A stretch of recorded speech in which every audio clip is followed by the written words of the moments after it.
저는 지금까지 독감 예방 주사를 한 번도 맞은 적이 없습니다. 그런데 50이 되면 맞아야 됩니다. 라고 하셔서 얼마 전에 처음으로 맞았습니다. 여러분은 어떠신지 모르겠습니다. 날씨가 많이 쌀쌀해졌습니다. 감기가 독하다고 합니다. 여러분 감기 조심하시기 바랍니다. 한 번 더 인사하겠습니다. 함께해서 행복합니다. 우리가 차례대로 살펴보고 있는 사도행전은 이 세상에 존재했던 교회 공동체의 처음 모습에 대한 기록입니다. 교회의 처음 모습, 기독교 신앙의 처음 모습이 어떠했는지를 살펴봄으로써 우리는 오늘날의 교회와 오늘날 우리들이 가진 신앙이 어느 자리에 서 있는지를 점검하며 확인하고 있습니다. 오늘 본문으로 읽은 말씀은 초대 예루살렘 교회의 7 집사들 가운데 한 사람인 빌립이 사마리아 성으로 가서 복음을 전파한 내용입니다. 사마리아 성으로 내려간 빌립 집사는 그곳에서 귀신을 쫓아내고 병자를 고치며 예수를 전파했고, 그로 인해서 사마리아 성의 많은 사람들이 예수를 믿게 됩니다. 오늘 우리가 주목해야 되는 것은 사실 빌립 집사는 그렇게 할 만한 사람이 아닐 뿐만 아니라 그는 처음부터 그렇게 할 마음조차 전혀 없었다는 사실입니다. 여러분 생각해 보십시오. 빌립이라는 사람을 집사로 뽑은 근본적인 이유가 무엇 때문입니까? 초대 예루살렘 교회에는 많은 사람들이 있었습니다. 그 가운데 7명을 뽑아서 집사로 세운 것 아닙니까? 그러면 초대교회가 왜 빌립을 비롯한 7명의 집사들을 세운 것입니까? 6장에서 우리가 살펴본 것과 같이 초대 예루살렘 교회에 구제하는 일로 인해서 문제가 발생하자 그 구제하는 일을 전적으로 담당케 하기 위해서 7 집사들을 세운 것이고, 그 가운데 한 사람이 바로 빌립입니다. 원래 구제하는 일은 누가 담당했습니까? 사도들이 담당하고 있었는데, 이 일로 인해서 히브리파와 헬라파가 서로 갈등을 일으키자 이 구제하는 일을 전적으로 맡기기 위해서 7 집사들을 세우신 것입니다. 그래서 7 집사들을 세울 때 사도들이 이렇게 이야기를 합니다. 사도행전 6장 2절로 4절 한번 확인해 보겠습니다. 사도들이 이렇게 말을 합니다. 사도행전 6장 2절로 4절, 제가 2절입니다. 12 사도가 모든 제자를 불러 이르되 우리가 하나님의 말씀을 제쳐놓고 접대를 일삼는 것이 마땅하지 아니하니.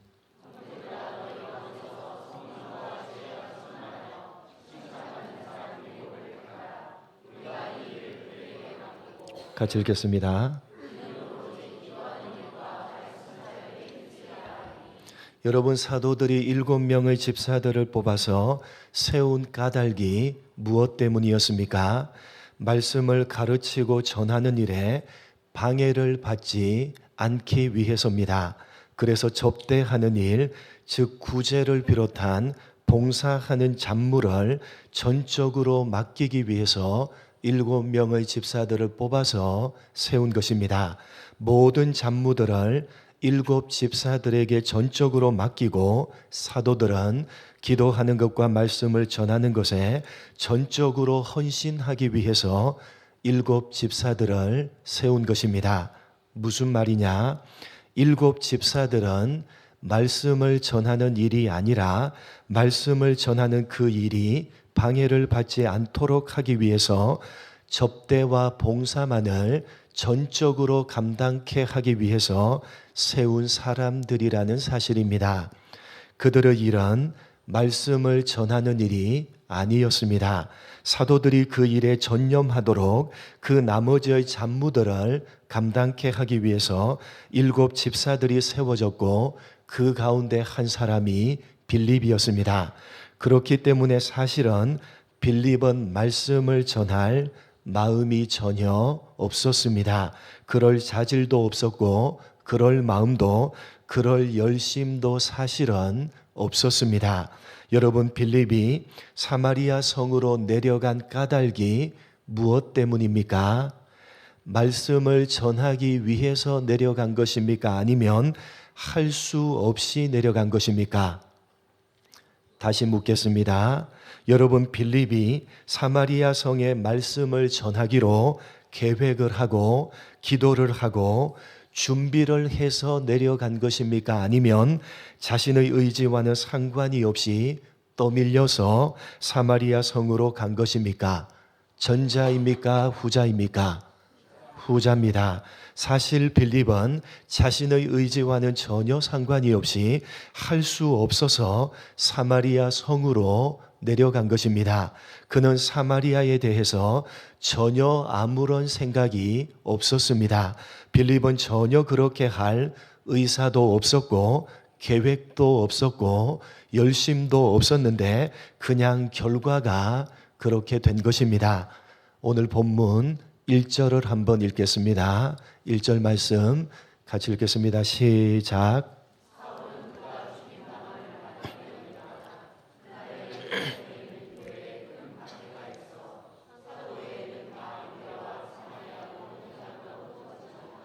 빌립이 사마리아로 간 것은 자신이 몸담고 있었던 예루살렘 교회에 큰 박해가 일어났기 때문이라고 성경이 분명하게 밝히고 있습니다. 7 집사 가운데 한 사람인 스데반이 순교를 당하고 난 이후에 초대 예루살렘 교회에 본격적인 박해가 시작됩니다. 그 당시 이스라엘 민족 종교인 유대교의 신봉자였던 사울을 중심으로 예수를 믿는 사람들을 잡아서 옥에 가두며 교회를 극심하게 핍박하기 시작했고, 초대 예루살렘 교회의 성도들은 사도들을 제외하고 모두가 다 핍박을 피해서 각 지역으로 흩어졌던 것입니다. 그리고 그렇게 흩어진 초대 예루살렘 교회의 성도들 가운데 한 사람이 바로 빌립 집사였습니다. 그가 의도해서 사마리아 성으로 내려간 것이 아니었습니다. 핍박을 피해서 말하자면 도망을 쳤던 것입니다. 빌립은 전혀 그럴 의사도 없었고 자질도 없었는데 자신이 몸담고 있었던 예루살렘 교회에 핍박이 일어나자 목숨을 부지하기 위해서 도망을 쳐서 사마리아 성으로 내려왔는데 거기에서 이런 엄청난 일을 감당했던 것입니다.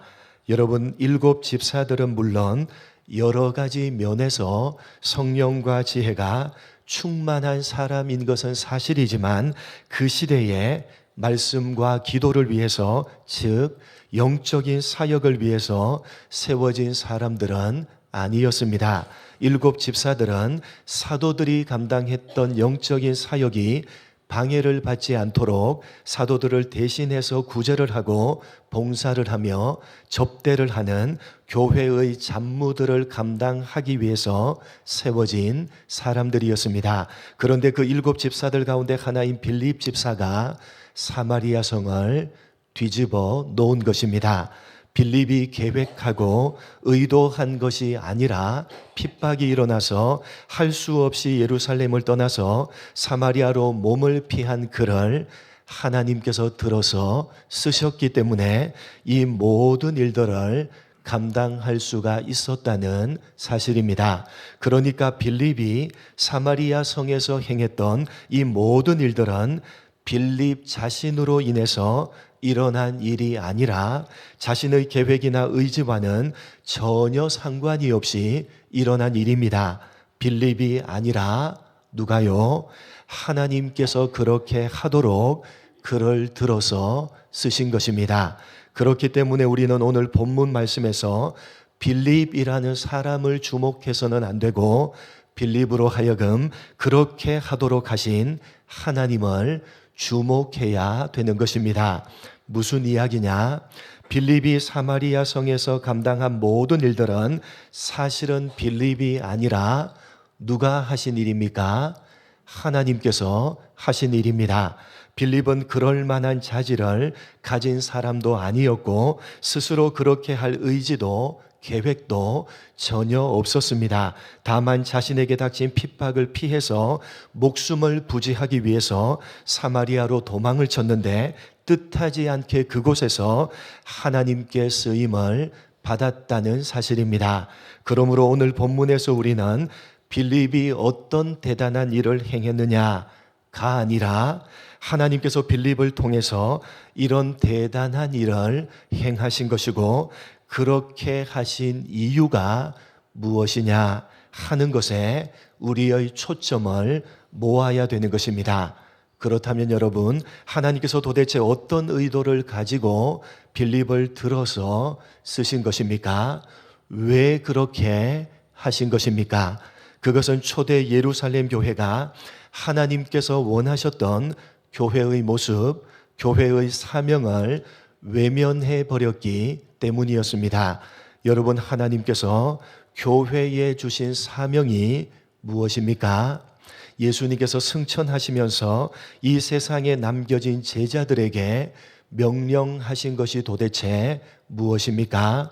모든 민족에게로 가서 복음을 전하고 제자를 삼으라는 것입니다.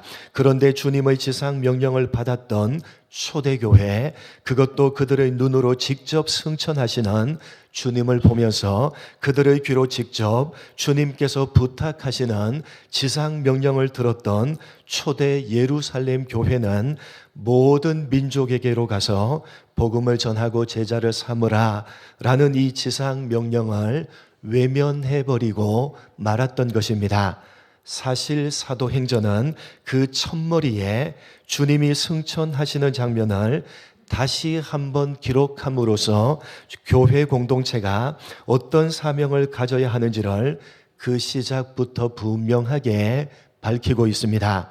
사도행전 1장 8절 9절 두 절 말씀 함께 읽어보겠습니다. 같이 읽겠습니다. 시작.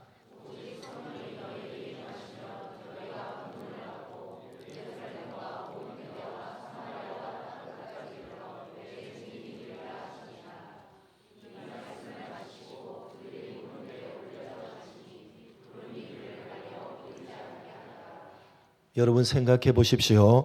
예수님께서 제자들에게 남기신 지상 명령은 예수님의 생애를 기록한 복음서의 마지막 부분에 기록되어져 있습니다. 그런데 이어지는 사도행전에서 복음서의 마지막 부분에 기록되어져 있는 이 승천하시는 장면을 그 첫머리에 의도적으로 다시 한번 반복해서 기록합니다. 그렇게 함으로써 주님께서 교회에 어떤 사명을 주셨는지 이제 남겨진 제자들을 중심으로 하는 교회 공동체가 이 세상에서 어떤 사명을 감당해야 하는지를 분명하게 밝히면서 사도행전을 시작하는 것입니다. 그리고 이어서 오순절날 성령께서 강림하시고 하나님께서는 초대 예루살렘 교회에 수많은 사람들을 더해 주십니다. 설교 한편으로 3,000명이 또 남자만 5,000명이 회개케 하시고 주께서 구원받는 사람들을 날마다 교회에 더해 주십니다. 여러분 왜입니까? 왜 하나님께서 구원받는 사람을 날마다 교회에 더해 주신 것입니까? 왜 초대 예루살렘 교회를 그렇게 짧은 시간에 많은 사람들이 모이는 교회가 되게 하신 것입니까? 그 까닭은 사도행전을 시작하면서 분명하게 밝히고 있듯이 모든 민족에게로 가라, 땅끝까지 가라 라는 주님의 지상 명령을 감당하도록 하기 위해서였습니다. 그런데 초대 예루살렘 교회는 주님께서 주신 교회의 사명을 제대로 감당하지 않았습니다. 그들은 그냥 그곳에 안주하며 머물러 버렸습니다. 왜냐하면 유대인들로 구성된 이 초대 예루살렘 교회는 유대인들에게만 하나님의 선택함이 허락되어졌고 이방인들은 구원의 대상에서 제외된다는 생각을 가지고 있었기 때문입니다. 그래서 초대 예루살렘 교회는 이방인들에게 가서 복음을 전해야 한다는 생각을 전혀 하지 못했습니다. 그래서 초대 예루살렘 교회는 내부적으로만 견고하게 틀을 다지는 교회가 되어버립니다. 이렇게 교회가 주님의 지상 명령을 외면하고 머물러서 교회 내부적으로만 힘을 쏟는 내부 지향적인 교회가 되어버리자 교회 안에 여러 가지 부작용이 나타나기 시작했던 것입니다. 아나니아와 삽비라의 헌금 문제, 구제하는 일로 헬라파와 히브리파가 서로 갈등을 일으키는 등 교회 내부적으로 여러 가지 문제들이 발생했던 것입니다. 그러나 그럼에도 불구하고 초대 예루살렘 교회는 오히려 내부적인 조직을 더욱 강화하기 시작합니다. 사도들이 영적인 부분을 감당하고 나머지 행정적인 부분, 업무적인 부분은 7 집사들을 세워서 감당케 했던 것입니다. 교회 공동체를 유지하기 위해서 교회 내부적으로 조직 체계를 갖추기 시작했던 것입니다. 주님께서 주신 지상 명령을 감당하기 위해서 땅끝까지 가기 위해서가 아니라 내부적으로 조직적인 체계를 갖추어서 예루살렘 교회를 그 모습 그대로, 아니 사람들이 더 많이 모이는 교회로 유지하기를 원했던 것입니다. 그래서 하나님께서 초대 예루살렘 교회를 흩어버리신 것입니다. 교회를 내부적으로 강화시키기 위해서 세웠던 7 집사들 가운데 대표격인 스데반을 하나님의 나라로 부르신 것을 시작으로 해서 초대 예루살렘 교회를 핍박으로 치신 것입니다. 대대적인 핍박이 예루살렘 교회에 일어나게 하셔서 더 이상 그 자리에 머물러 있지 못하게 하시고 밖으로 흩어지게 하신 것입니다.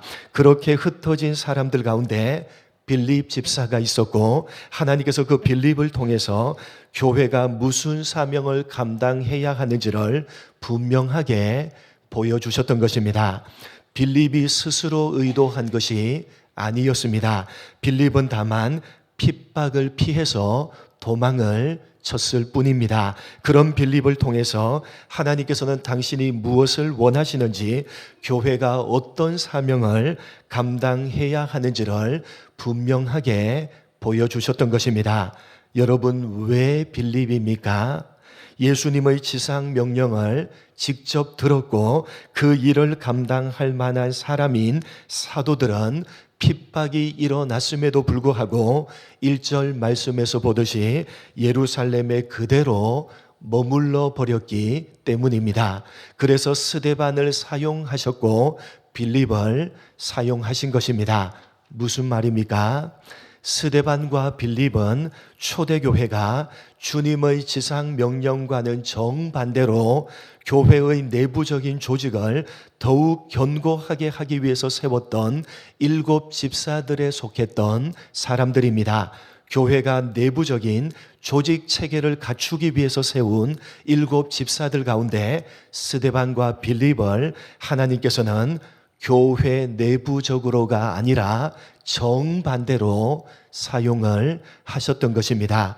초대교회가 사람들을 많이 모으며 안정적이고 조직적인 체계를 갖추기 위해서 교회 내부적으로만 힘을 쏟았던 그 모든 일들이 잘못된 것이라는 사실을 빌립을 들어서 쓰시면서 지적을 하시는 것입니다. 그래서 교회를 내부적으로 강화하기 위해서 세운 7 집사들 가운데 대표격인 스데반과 빌립을 교회 밖으로 흩어지게 해서 주님의 지상 명령을 수행하는 일에 사용하셨던 것입니다. 그렇기 때문에 오늘 본문 말씀, 빌립이 사마리아 성에 내려가서 그곳에서 복음을 전하며 귀신을 쫓아내고 병자를 고친 기록을 통해서 우리는 빌립이 아니라 빌립을 그렇게 사용하신 하나님의 마음을 읽어내야만 하는 것입니다. 여러분, 왜 하나님께서 초대교회 공동체에 헌금 문제를 비롯해서 두 파 간의 갈등 문제 등 여러 가지 문제들이 일어나게 하신 것입니까? 왜 하나님께서 경건한 스데반이 돌에 맞아서 순교를 하도록 그냥 내버려 두신 것입니까? 그토록 사랑하시는 초대교회 공동체에 왜 큰 핍박이 일어나도록 그냥 내버려 두신 것입니까? 그것은 교회 공동체가 어떤 모습이어야 하는지, 하나님께서 어떤 교회를 원하시는지를 보여주기 위해서였습니다. 사랑하는 성도 여러분, 하나님께서 원하시는 교회는 주님의 지상 명령을 실천하는 교회입니다. 그것은 내부 지향적인 교회가 아니라 외부 지향적인 교회입니다. 여러분, 오늘날 조국 교회의 모습을 한번 생각해 보시기 바랍니다. 자꾸만 사람들을 많이 모으는 것에만 온통 혈안이 되어져 있습니다. 사람들이 모일 수만 있다면 수단과 방법을 가리지 않습니다. 건물을 화려하게 짓습니다. 왜요? 그러면 사람들이 모이니까요. 넓은 주차장은 교회에 필수입니다. 왜요? 그래야지만 사람들이 오니까요. 목회자의 사역은 사람들을 얼마나 많이 모았느냐로 평가를 받습니다. 수천 명, 수만 명이 모이면 성공한 목회, 훌륭한 목회자이고, 수십 명이 모이면 실패한 목회, 무능력한 목회자입니다. 도대체 누가 세운 기준입니까? 도대체 하나님께서 언제 그렇게 교회를 평가하셨으며, 언제 그렇게 목회를 평가하시며, 언제 그렇게 그런 기준을 가지고 우리들을 평가하셨습니까? 여러분, 누가 세운 기준입니까? 우리 사람들이 만들어낸 기준인 것입니다. 그 기준에, 그것을 기준으로 예수님의 사역을 평가하면 예수님은 정말 실패한 목회고 무능력한 목회자입니다. 그렇지 않습니까? 기껏 3년 동안이나 열심히 목회를 했는데 몇 명을 모았습니까? 12명을 모은 것 아닙니까? 그것도 한 명은 배신했잖아요. 여러분, 도대체 누가 세운 기준입니까? 여러분, 수천 명, 수만 명을 모으면 성공한 목회입니까? 그 목회자는 훌륭한 목회자입니까? 도대체 누가 세운 기준입니까?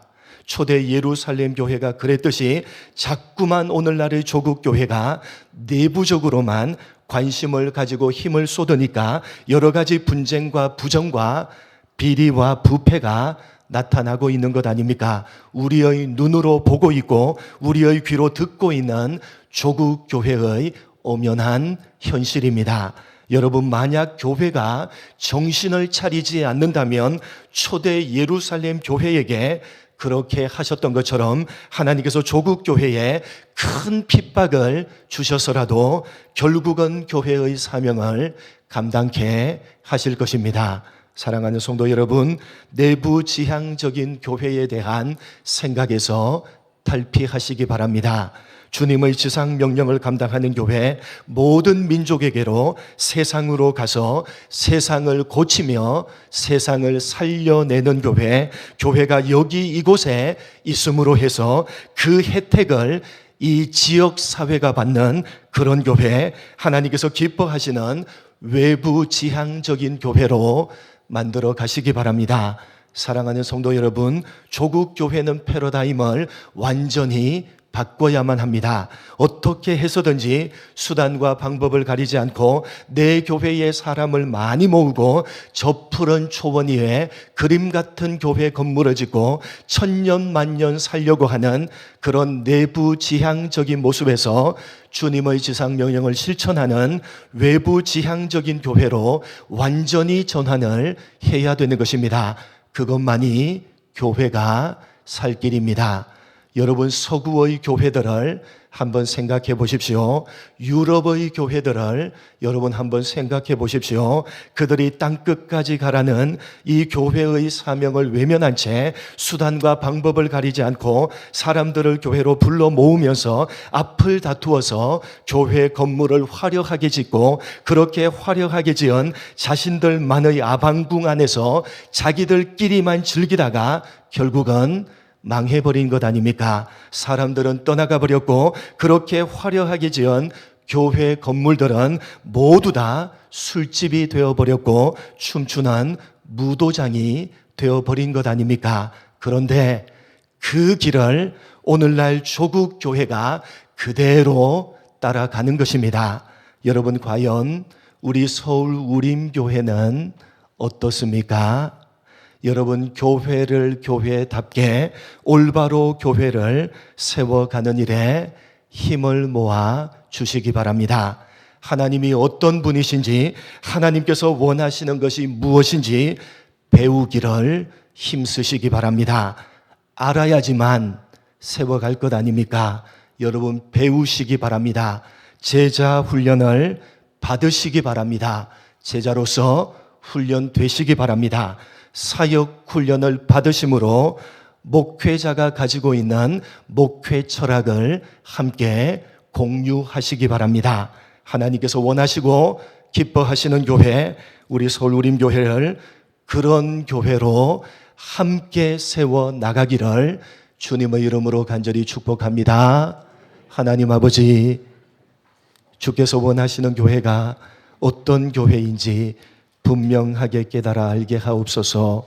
교회가 주님의 지상명령을 외면한 채 교회 내부적으로만 사람을 더 많이 모으고 교회 내부적으로만 화려한 건물을 짓고 교회 내부적으로만 힘을 쏟았기 때문에 하나님께서 핍박을 주셔서 흩어지게 하시며 하나님께서 원하시는 교회의 사명을 감당토록 하셨다는 사실을 오늘 말씀을 통해서 가슴에 새기는 우리가 되게 하여 주옵소서. 하나님 아버지, 참으로 하나님이 기뻐하시며 원하시는 교회로 세워 나가기를 원합니다.